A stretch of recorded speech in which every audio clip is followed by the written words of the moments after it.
Welcome to this episode of The Gateway, your show to the broadcasting live from United Public Radio Network 107.7 FM New Orleans. And that was horrible, I know.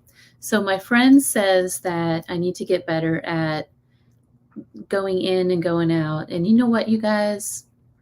It's just not going to happen. I'm just not that kind of girl. So, yeah. I'm not very good at reading scripts, and I hate intros and outros. It is what it is. But I tell you what, the debates are going on right now. So I know a lot of you are watching the debates instead of us, and that's okay. But I know that you'll be watching this show later on. MaryLynn Bast, she is my guest tonight. She has been attuned to the paranormal world since she was 4 years old. So we have a lot of similarities in that regards. She's gifted with the ability to see and communicate with spirits and has honed her gifts as a certified life coach and a Reiki Master. She's an author. She's an intuitive artist. She's using her unique abilities to assist seeking answers, and she's on a show called PSYDkicks Paranormal PodCast. So for those who don't know, she is also one of the co-hosts for Para with the Normal, which if you've ever watched that show with Mike, he's a little out there. I just love those guys. Let me pull her up here. Mary, welcome to the show. Hello. Thank you for having me. That was the most awful intro ever, wasn't it? You did okay. I'm just not feeling it. I hate intros and outros. It is what it is. I hate them. I can't get it down. I never know what to say. I never know what to bring the guest in. I don't know how to put them out. So especially when you're in good conversation, Yeah, do a recording at the beginning of it just to get it going. I thought about doing that. That's a good idea. I've already started working on a little intro to play for these from now on so that I don't even have to worry about it. I just hit play and there it goes. And then I just come on. Hi, I'm C.L. Thomas. Makes it easier so you don't have to keep doing that over and over again. Exactly. So to kick us off, MaryLynn, can you tell us, do I call you Mary or MaryLynn? Either one. I go by either. Okay, because I've heard it both ways. So I didn't know what you prefer. It's mostly MaryLynn, and the reason for that is because whenever I started writing my books, there was a MaryLynn Bast who is a PhD, and so she does doctor books. So it's I don't think paranormal fantasies is going to go. So I had to put my name together to make it MaryLynn, and it just stuck. Well, tell me, okay, I know you started having your experiences at the age of 4, and very similarly, so have I. So what have your experiences been? Just the whole gambit, actually. From 4 years old, talking to the lady as I'm sitting on the front porch, just seeing spirits, seeing energies, just seeing, everything that's out there. Whenever I look at somebody, I see shadows behind them. And so most people say that the shadows are not a good thing, but for me, they're not bad. So those shadows are just the spirits that are back there. And then once they're associated with you, if I've connected with you, then they step forward, so that they are no longer shadows after that. But for me, it's even been into, Bigfoot, searching for Bigfoot, doing all that, looking. Our next adventure is going to be looking for aliens and things, so just really just out there. So the show that you're on now, is that what they do? First they look at, are there ghosts? And then they look for Bigfoot, and then they're going to look for aliens? Is that... So Para with the Normal is the show. So I'm a psychic medium on there, and Mike Galliano is I guess you can call my protege. He is learning the paranormal, and with him being a comedian, I have my hands full. I never know what he's going to do. Our show is not scripted at all. And I have to just follow his lead with wherever he's going, whatever he's doing, and then whatever I'm picking up. So we are looking for answers to the paranormal. We have been to Alabama and did Bigfoot hunting. And so that was a fun experience. And we're looking next time, like I said, to go and search for aliens. And we're even talking about trying to see if we can get to the Skinwalker Ranch. Nice. Do you guys have permission to go on that ranch? Not yet. Not yet. Well, man, there was a big Paracon just this past weekend I really wanted to go to and missed. I forgot about it, unfortunately. But The it's Michigan Paragon? yeah, it was in Utah, not too far from me, and Okay.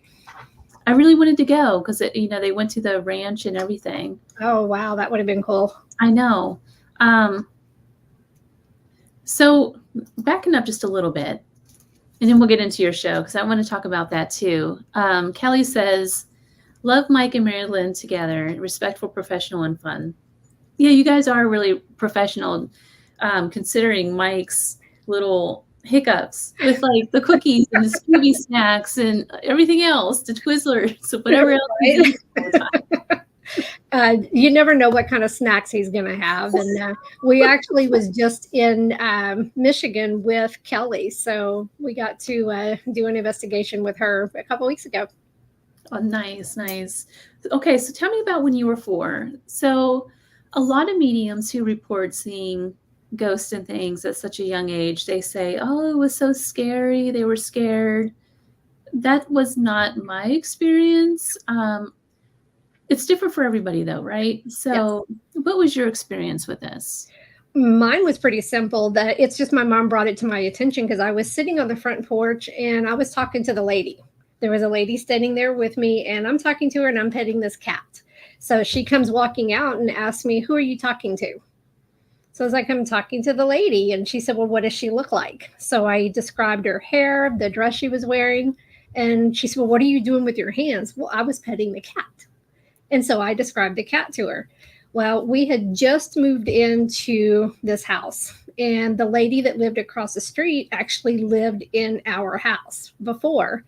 Her mother had passed away, who lived across the street. So she just moved into the bigger house and then rented out the house that we moved into. So come to find out, the lady I was talking to was her mother. So she was coming over to visit and it was their cat that I was petting. Oh, wow. So that was the beginning. The cat was presumably already dead, right? Yes. It was a spirit cat. So your mother, did she have abilities as well? Not so much. It mostly comes from my father's side. Okay.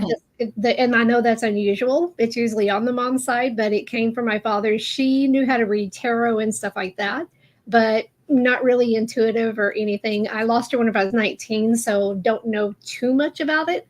So she may have had more abilities that she never talked to me about. Got it. But your dad, presumably, he's the one that had all of the abilities. Did they teach you at a young age? No. So my dad wasn't around, and it was actually his grandmother or his mother who had the abilities. So it was the women in the family on my dad's side. But okay. He wasn't around either, and so did not have anybody to teach me. It was something that living in Texas had to keep it quiet because people didn't believe in stuff like that. So just kept it quiet, did my own thing. And then once I actually moved out to Las Vegas is when I let loose. I was able to meet the people and, that were into it. And kind of, I say I met my tribe. Yeah, Las Vegas is kind of like that, isn't it? Anything goes here. Yep. I love Vegas because of that. There's a lot of, especially lately, there's a lot of disadvantages of living in Las Vegas, but there's a lot of pluses too. Like absolutely. You can run down the street in a pair of Speedos and nobody bats an eye. I've seen this in person. Yep. This totally hot guy went running down the strip in Speedos. It's my first day in Las Vegas as a resident. Oh, I kid you not. I'm sitting out.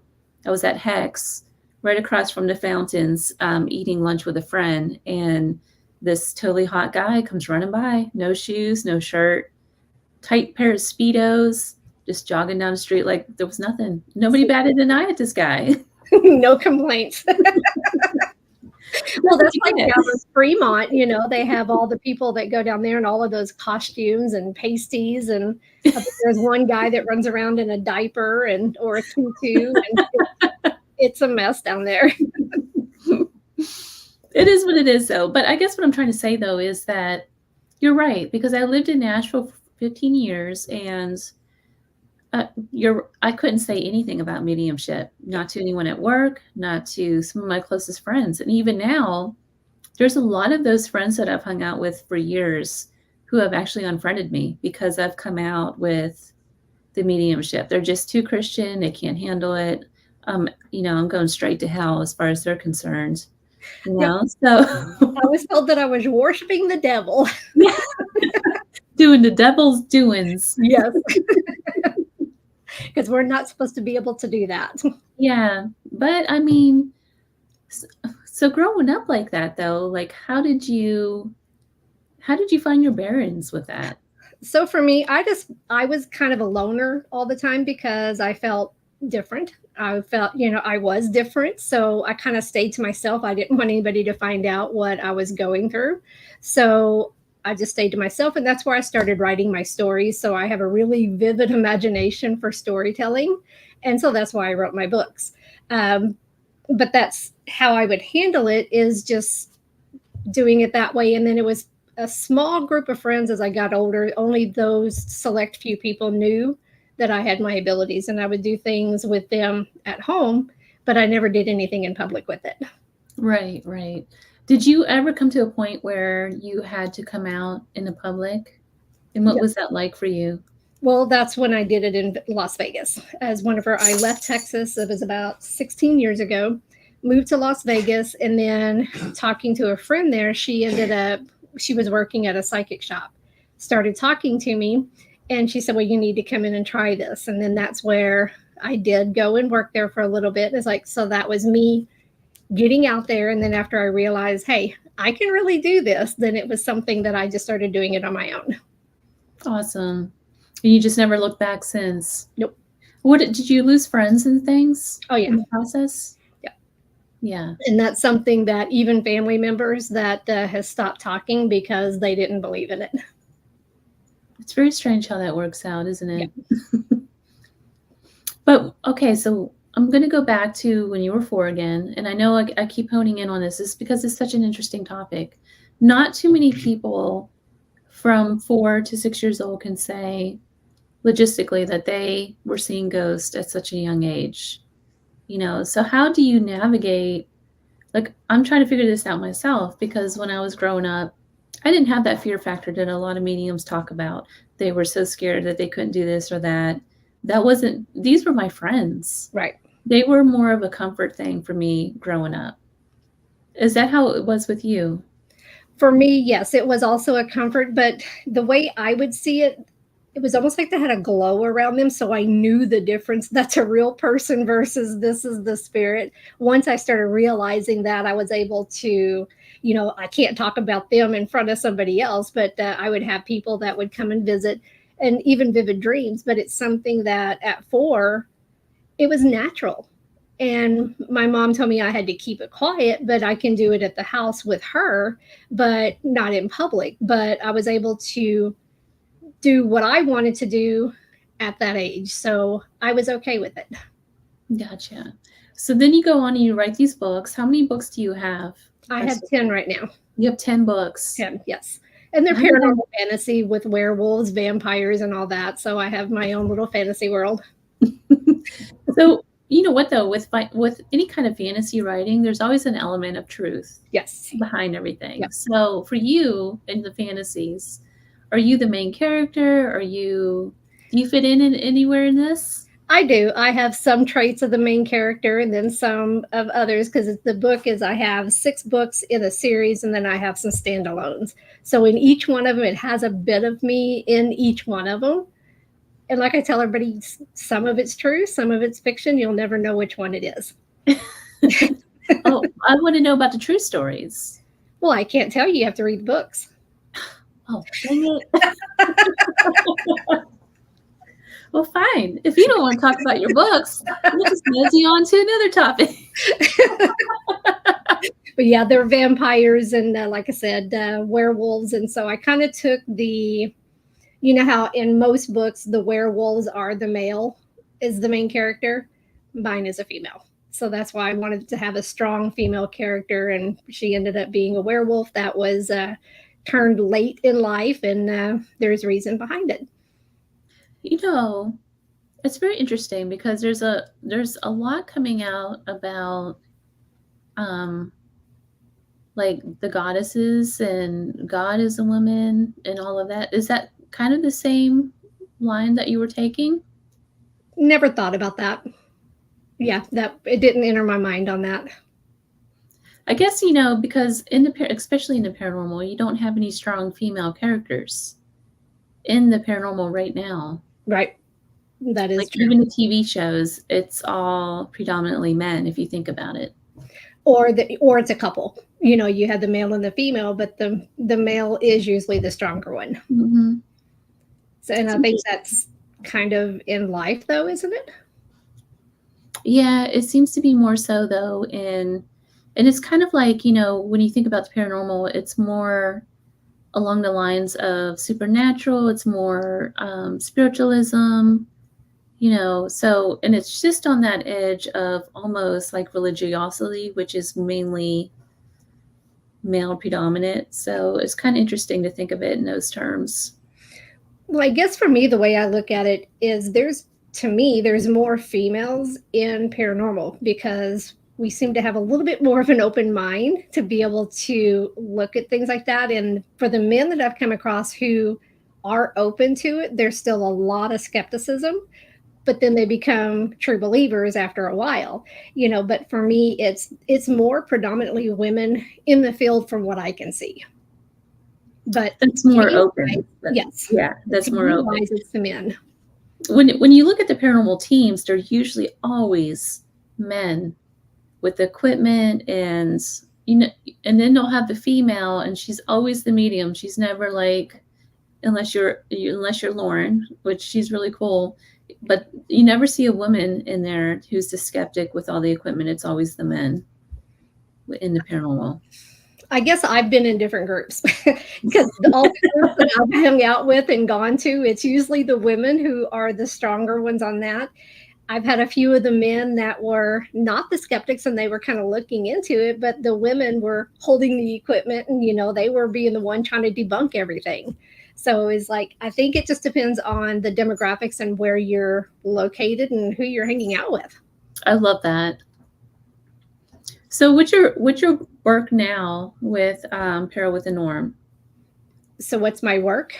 Yeah, you go in. So what is your role there? You go in and you pretty much pick up on spirit for Mike? So what we do is Mike finds the locations and then we go check it out. So the way it started is because Mike had a lot of loss in his family. So I had done a few things for him a couple of years ago. And he called me to see if I was interested in doing paranormal with him. So he started the show, got it going, and brought me on.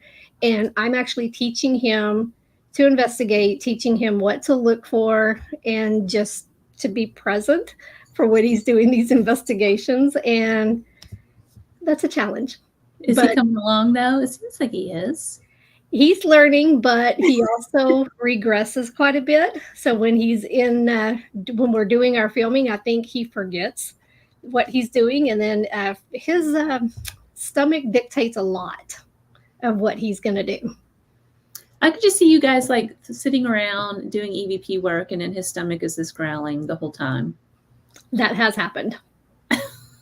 And all you can hear is this looking over at him. And then he's usually, or else you hear the crinkle of a wrapper. And it's him trying to sneak a little nibble here or there. I don't understand how he stays so skinny. He's all over the place. I say that all the time. He's all over the place mentally and physically. It's something he just cannot sit still. So he has a very high metabolism. Did you know him when you lived in Vegas? That's actually where I met him, was on the radio show for the Rock and Comedy Show. I came on as a guest, and that's how I met him. And that was about 9 years ago. Okay. Yeah, so I met him in Boulder. I went to go talk to him for lunch, and he rode up on a bike, and he's just kind of all over the place. I love it. Such a nice guy. He will give you the shirt off of his back. It's like, man, I wish I would have known a couple years ago that he was here, yeah, in town. Well, he grew up there, so he was born and raised in Vegas. Interesting. I need to pick his brain about some stuff about Vegas. Yeah. For sure. But I mean, this is like the land of, I don't know how many people that are into mediumship and spiritualism that I've met since I've been here. It's a lot. There's a lot there. That's why I said whenever I went there, I felt like I had found my tribe. But there's also, unfortunately, a lot of fake. Yeah. So, and that's where you have to weed through and know who you're getting in tangled up with. Have you been to the Haunted Museum since you've been here? Yeah.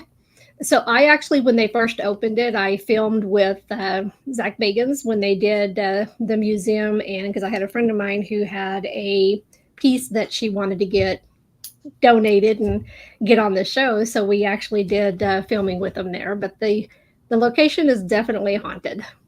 Yeah, it is. So I did a overnight investigation there, and it was one of those little flashlight tours around Christmas time. So there was only 6 of us in the whole building for this investigation that we did, and the EVPs I got from this place was spectacular. Like the doll that I forget her name. Who's the doll that? No, it's not Annabelle. He's got, it's Peggy. It's Peggy. Yes. I actually caught EVPs where she's speaking in a British accent. Oh, wow. Yeah, it's pretty. And she had, it's interesting because my old roommate who I used to live in Nashville with, I wrote a book called Dancing with Demons. And it's about an experience I had like 10 years ago. And she was my roommate through this whole thing. And so we all live in Vegas now, long story short, because of a tornado. But there's about 10 or 12 of us here now. Oh, okay. But long story short, we go to this museum, and this Peggy had like these rosary beads around her neck. And she goes, "How do you like your rosary beads?" Because I guess the last time she was there, Peggy didn't have these rosary beads. So it was something new. She likes to go to that museum. But Peggy, as clear as day, you hear an EVP, "I hate those."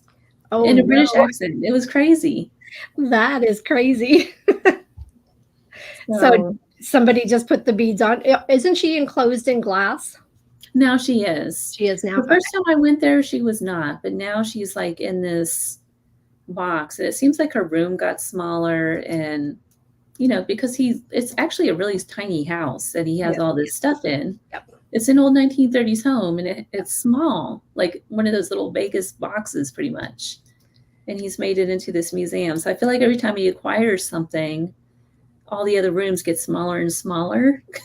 It's because he's cramming so much in there. So yeah, he had a lot whenever I was in there, and he had just gotten the Dr. Kevorkian van and had put that in the Charles Manson TV. So I was actually there when they brought that in. So you can feel the energy from that big time. So we did get an EVP from the Kevorkian band too. My friend, again, they always talk to her. She asked, "Is anybody here?" And then you hear a male's voice say Kevorkian. Oh, wow. But how can all of this stuff hold that kind of energy? Everything has energy. Everything. I know, but is it okay? Is it the history side of it? Because this is the other thing that was brought to my attention just recently. Is he piping this stuff in to make it? You know what I mean? Like, I'm sure he knows how to do that, but I don't know if he's doing that or not. And that's what I don't know. That's something that only he and whoever works there is going to know that. But with certain things, you can have things have energy that just by holding it, you're putting energy into it. And it could be, but you're talking about, is he piping in to where you can hear the EVPs, or is that what you're saying? Yeah. I mean, what is it? Is he like calling this stuff in to continually haunt this stuff? Is it? Because I've heard that too. I mean, you can pull energy too. You can pull whenever. So that's in Las Vegas, out in Good Springs, Nevada. I was doing haunted lockdowns at the Pioneer Saloon. And there would be nights that it would be kind of slow. And as a medium, because you can open up and pull energies to you, that's where you get activity going. So I'm sure that whatever he's doing, he's also generating that activity so that way it stays active in his museum. It's a very interesting concept, you know. But yeah, you can take a pen, you know, it's going to have energy in it. You can keep holding on to it, and it's going to have that energy. You tell somebody else, and it's all in the intent. And, you know, you're going there to find this, you're looking for this, and you're going to find it eventually. So as a medium, do you know how to do that more so than other people? I've tuned in on how to do it, yes. But I don't know that it's necessarily more than other people. I have the ways that I do things, but I don't know, you know, what your level is and what other people's levels are. They could be doing something that, like I said, mine is all intuition for me and self-taught. Didn't go through any kind of training. So whatever comes to me, as I say, you know, I've been given the information through my guides. Got it. It's very different as a medium when you go into these paranormal investigations, isn't it? Yes. So I know, for instance, like a lot of people that I investigate with, they go in almost like a clean slate. It's hard to describe. Like they don't pick up the energy. They don't carry that stuff home with them at the end of the night. I seem to carry a lot of that grief home. There's been some locations that I've been to where, I don't know, I just carry those feelings with me a lot of times. It's probably a problem with, you know, grounding and that sort of thing. But it's, you know, you still are affected in a certain way, more so than other people. Absolutely. And that's to where you talk about the grounding, and that's where the protection. Whenever I go in, I'm protected. It's an automatic thing for me because I've been doing it for so long, but it's just an automatic protection. And yes, I can feel. I've had one location where I actually had to leave, Trans-Allegheny. Had to leave out of one of the areas there because of just overwhelming. And I started crying, and I don't normally cry on things like this, but that one just got to me. When we went to Gettysburg, just the energies coming over the hill, getting into the battlefield. I knew the moment that we crossed onto the battlefield. I just started getting sick in my stomach, felt like someone just pounding me in the head. So I get the physical and the mental. Is there any spirit that you come across that absolutely changed the way you view the paranormal? No, so far not. I've had things rush me. So it was through like mirrors and stuff, but it just made me more cautious whenever I'm doing something new. But it hasn't really changed my point of view on how I see things. Gotcha. So you never been to a location where, have you been to a location multiple times where you're picking up the same spirit? Oh yeah. Yep. That's whenever I was doing the haunted lockdown at the Pioneer Saloon. Repeats, you know, over and over again. I've been to Goldfield. I've been out there several times and I love Goldfield. I do too. Yes, I want to go back into the hotel. I go there all the time because I'm actually writing I'm actually doing a project right now in Goldfield, and so I've been frequently going to Goldfield Hotel, just hanging out with historians and doing some investigations there and things like that. But so they have opened it back up? Not necessarily. So you have to know the right people to get in there. I happen to know somebody that lets me in every time I go up there. Okay. But I don't know, because she is the person I'm kind of working with she's very fearful of some of the spirits that are in that place. I guess there's like a lot of hostility. They've been known to possess people, but that hasn't been my experience since I've been there. It's more of there's a woman spirit there that I converse with, and it's more of what's happened to her, sort of thing. Well, there's one that's in one of the bathrooms in the bathtub. Yeah. There's the ladies there. And then there's also in one of the closet areas, there's a little boy that's in there. There's several kids in there, yes. There's a man that I've come across, but he's not as, like everybody makes him out to be like possessing them and that sort of thing. That hasn't been the case for me so far. And I So think a lot of that too is people think that they're possessed just because they start feeling anxiety. It's not possession. It's something that, and a lot of people talking about demons. Everything is demons, yeah, and it's yeah, all this, and it's not. 99% of the time, it is not a demon. Now there are times where you have the dark shadows, and it's bordering on demons, but it's not quite a demon. right. Goldfield is interesting though, because when you really look at it from the human side of it, this was a town that was very rough, Yes. very rough town. The person I'm writing about, she's getting off a train at the age of 19, and then she's entering this town where everybody is just concerned about get rich quick, and they're all manipulating each other to killing each other. There's all kinds of stuff going on. They're stealing each other's claims, claim jumping. Right. So when you have a town like that, of course you're going to come across ghosts, though, that aren't very nice, because these weren't nice people to begin with. Right. Yeah, because just because you die doesn't mean your personality's gone.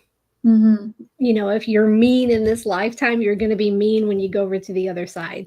Now, Exactly. you can change when you're over there, but you're still going to have those frustrations, those irritations. And if you have a tendency to be angry all the time, you're taking that with you. So you have like these ghost people that come in, like us, these investigators, and then we're dealing with them, but they're also, are they dealing with us? Like, what do they think of us coming in there? That's why we investigate. We're trying to find that out. Because there's sometimes that, just the communication is, they get tired of, it's almost like they're on display and they get tired, and it depends on the person. If they don't like the people's energy, they stay back, or it just, people say that it's died down. It's because they either don't have the energy to continue, or they're just tired of being on display. Got it. I know there's a lot of places now that when you sign the waivers and everything to get into some of these haunted locations, they'll actually say that you're not allowed to cross people over. Have you come across that? I have come across that, and it's sometimes that I've gone to locations to where they're asking to be crossed over, and I can't, because I don't have permission from the owners to be able to do that. So if I sign the paper, no way. But if I go somewhere that is brand new, nobody's ever investigated there, and I have someone that approaches me that wants to cross over, I help them, because I can't just leave someone hanging. Right. Is there like how to ask the question? You already know what I'm going to ask. Is it fair to do that to a spirit that's passed on and not help them when they ask for help? I don't think it's fair. And that's why it's something that I have a hard time with it. If they're asking for help, I want to. But it's also, I'm legally bound to that contract that I can't do anything about it. Now, if they leave the property and they're not there and I'm no longer in the investigation, I can help them all day long. But I just won't do it while I'm on the investigation. That's interesting. Do you think that these spirits get stuck? Yes. There's some that do get stuck because they don't know what's happened to them, or they are afraid of what's going to be going on the other side if they do go ahead and cross over. But I do think that a lot.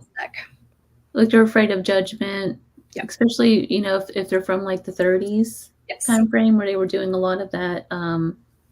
Prohibition. Yeah. Well, and that's pretty much even back in Western time, back in the 1800s, some of them are stuck, or some of them have stuck around because they are afraid of, well, I was such a bad person.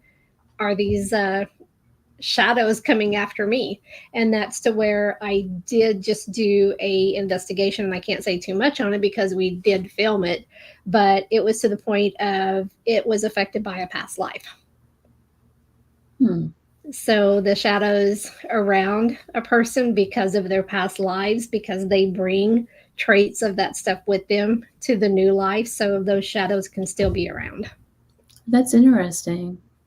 That's really interesting. Yeah. What if you're a spirit and you're hanging out at somewhere like Goldfield, but then you're bringing on all of these other past lives as well? So you have all these pieces of you kind of floating around Goldfield. You may not necessarily be in Goldfield every lifetime. So the one lifetime you could be here, you could be over in a different country. You can actually even be an animal. So it doesn't necessarily mean that you reincarnate to the same location every time. It could be somewhere different. When somebody goes in and says that they're doing soul retrieval, is that what they're doing? Retrieving the pieces from all these past lives? Yes. They're trying to piece the puzzles together and figure out where they are trying to go in this lifetime. So my personal belief is the more you become spiritual in each lifetime, that means you're not going to have to come back and reincarnate. We only reincarnate to make us better people and to, I say, for the white light. You're going to have the dark, but you want to be on the light as much as possible. So that for me is reincarnate until you become spiritual and you're helping other people, and then you don't have to reincarnate anymore. So you do Reiki and you do life coaching. Yes. So you kind of do like healing for people. I do. Yes. Is that why you do that? It is, but I also find that it's healing for me too. So if I don't help somebody, it's like my energies build up and then I physically start getting sick. And it's to the point is like, I have to be able to release those energies, being able to help others just to be able to find their spiritual path or know the paths that they're on, because you have multiple paths. And it's like, which one do you take? In the end, you're going to get to the same result, but what are you going to do in the meantime? Which path are you going to take? The 5 mile, or are you going to go straight through?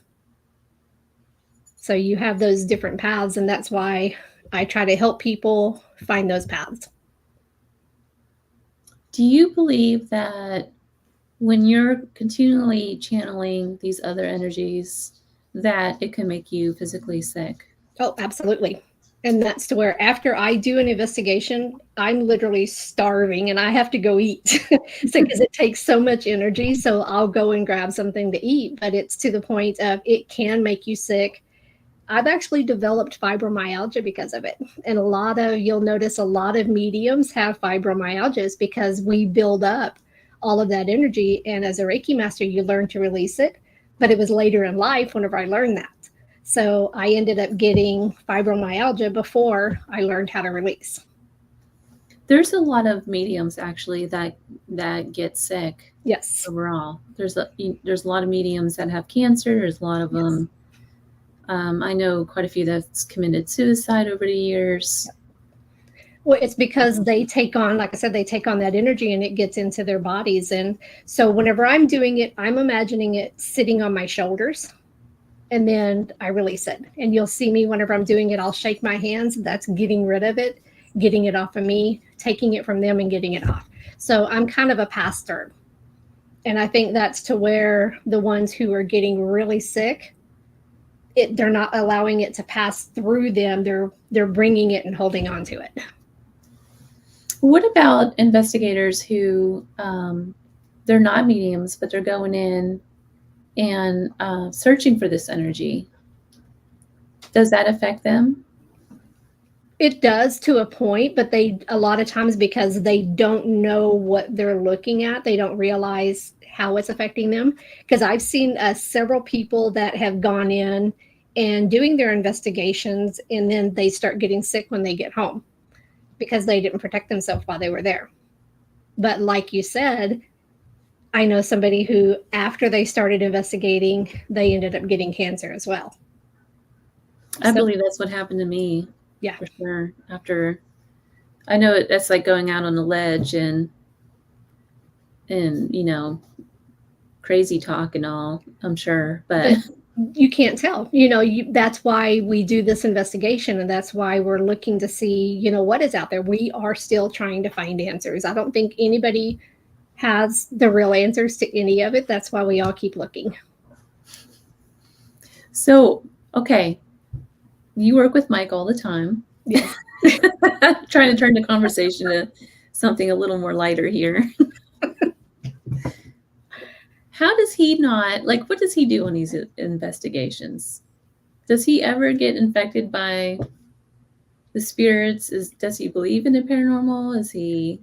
So when we first started, he does believe, but he was skeptical, but now he has seen a lot of stuff and he believes, but he also feels. And it's stuff, he's got a little bit of intuition, but he is still learning. But for the show, this is his character, but he's learning different techniques.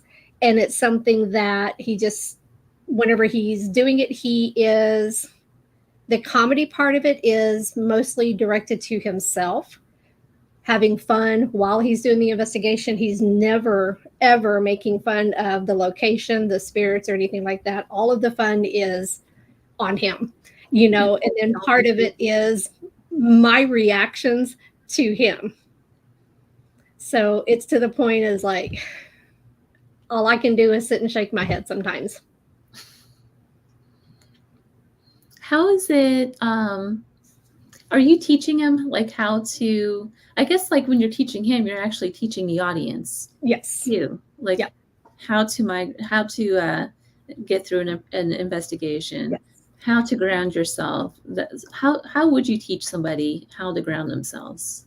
Well, for me, I start with the white light. I always say start at your toes because your grounding starts from the ground and goes up. So and it's just a practice that I do every single day. I start at my toes, think of the white light, and just slowly go up the body until you close it around your head. For me, it's like a zipper because I've been doing it so long as I can just think about it and it's done. But I tell everybody the best time is lay down and just concentrate on your toes. Think of the white light, let it go all the way up. If your mind starts wandering, start over and do it again. But usually that's a protection for you at night. And then I do the same thing every morning. So do you use like gemstones or anything like that? You can probably see I have crystals all over the place. Because I do chakra balancing and alignment as well.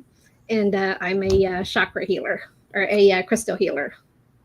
Do certain crystals mean certain things for, Absolutely. like, do you use certain crystals for investigations? For me, black obsidian is a kind of the protection. I use that. And I use purple amethyst, and I like clear crystal quartz. Those are my three main ones. But if I want communication for people to open up, I'll bring my lapis lazuli.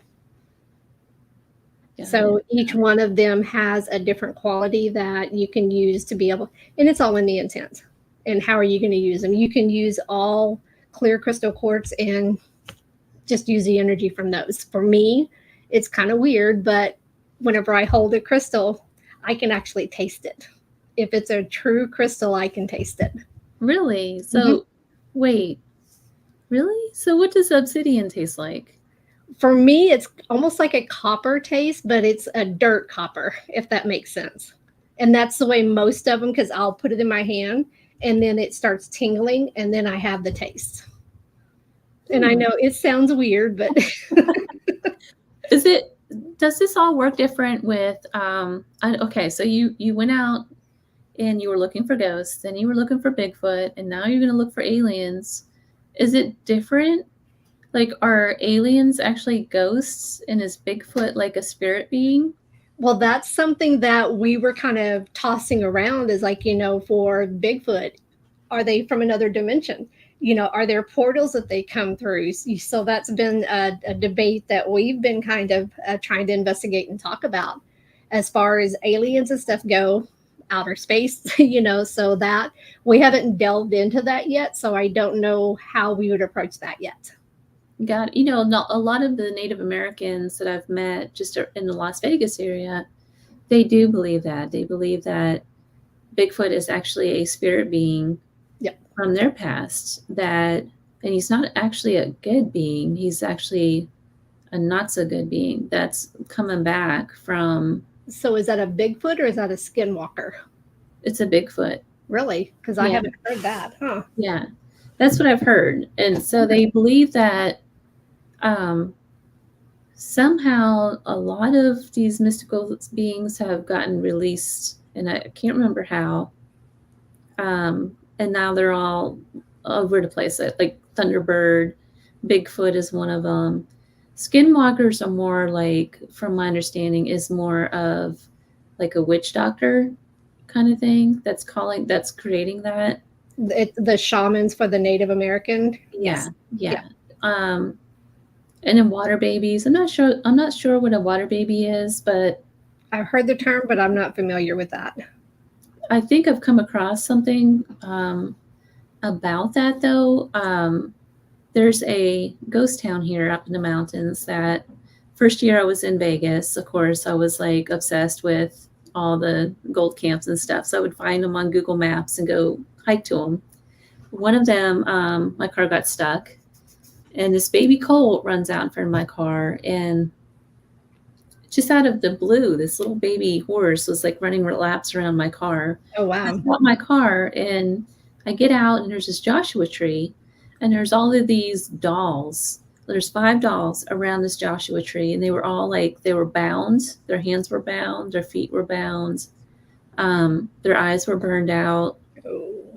Yeah. Someone was doing a ritual up there. Yeah, out in the middle of nowhere. I mean, this place was so remote that there was no cell service. I was at least like 2.5 hours from any kind of civilization.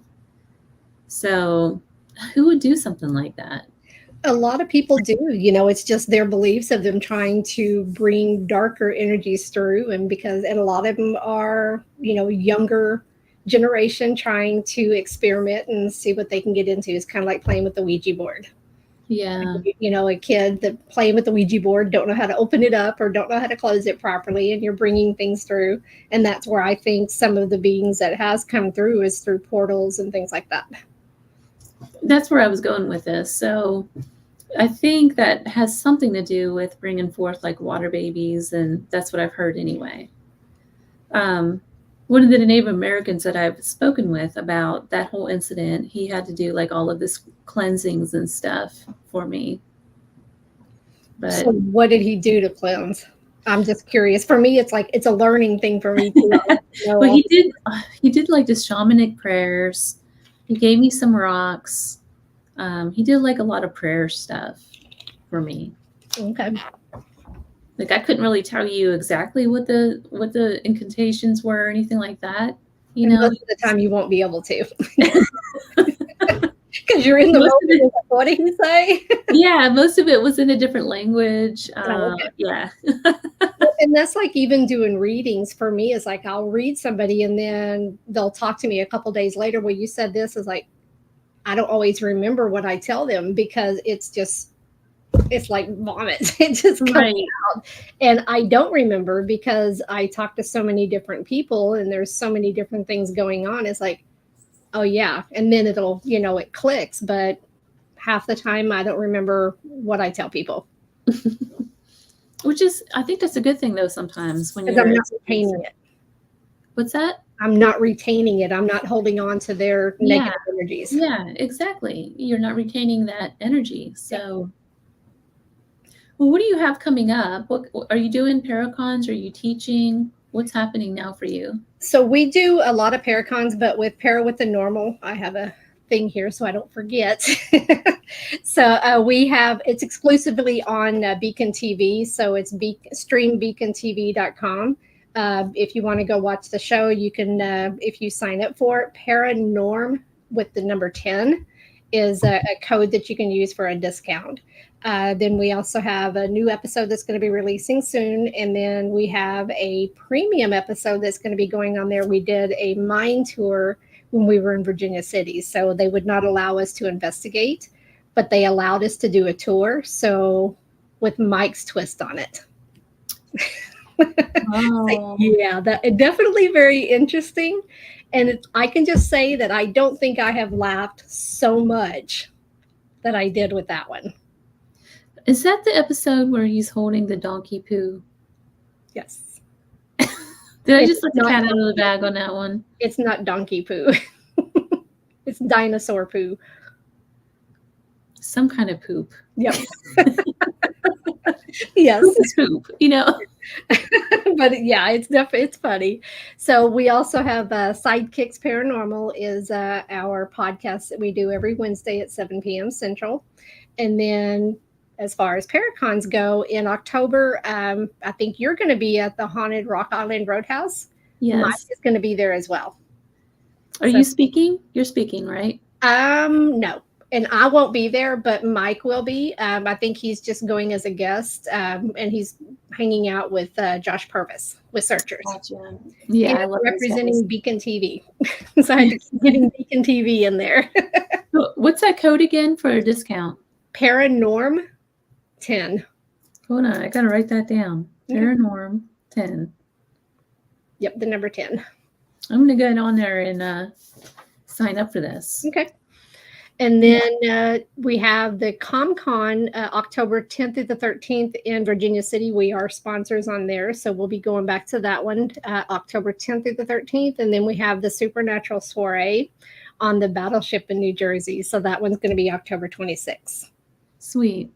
And then November, December, we're filming more episodes. And then I know I have one that's in April. So this one's something that I'm working with Kelly Hapala. She is the founder of Own Your Path.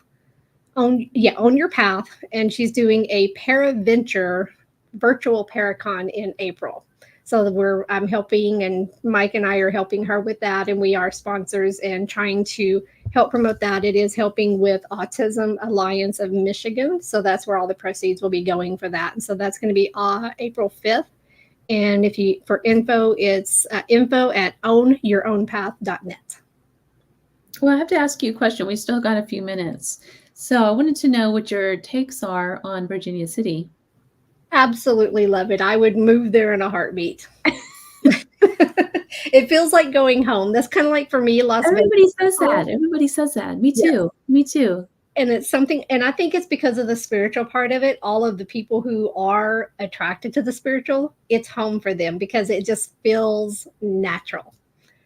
The only thing I thought was kind of weird in Virginia City is like everybody smokes. And it's like, I'm not a smoker. So walking outside, like, yeah.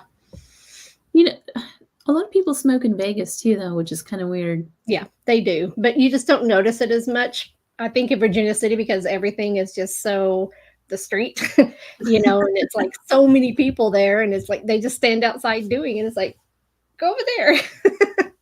You know what, though? It's kind of fitting because people back in the day, that's what they did. That's the number one item I find. I like to go